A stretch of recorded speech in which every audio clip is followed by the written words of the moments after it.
Artwork has been a part of federal structures almost since the founding of the United States. A good example is the U.S. Capitol building, with its domed ceiling, paintings, and statues, and the Washington Monument, to honor the nation's first president, was completed in 1888.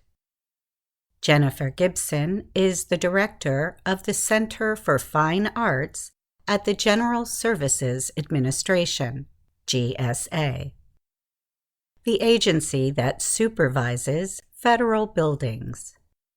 She says art in federal buildings is a record of the past and creates a dynamic presence in towns and cities and border stations across the country. In the 1960s, a presidential committee stated that fine art should be incorporated into the designs of federal buildings with emphasis on the work of living American artists. Today, the government still spends about 0.5% of the federal budget to commission or order new artwork for federal spaces.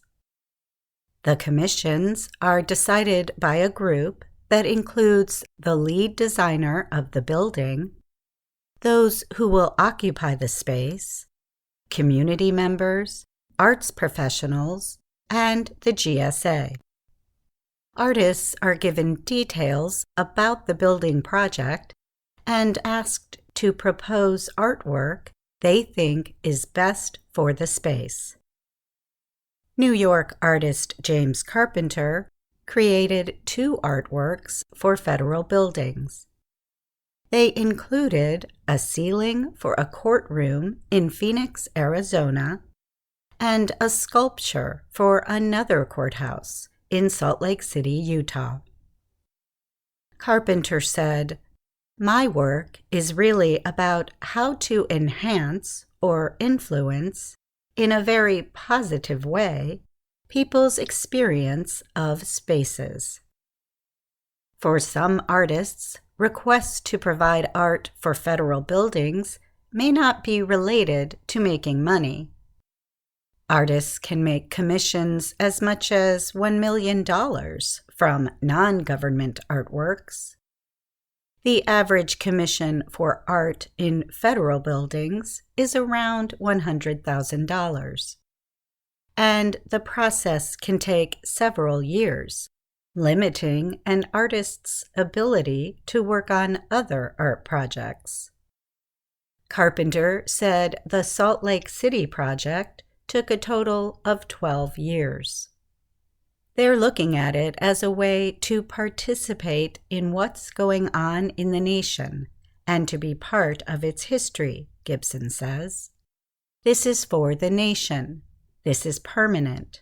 We will take care of it, and it's your way to participate. The commissioned artworks can be found in 428 federal buildings across the country.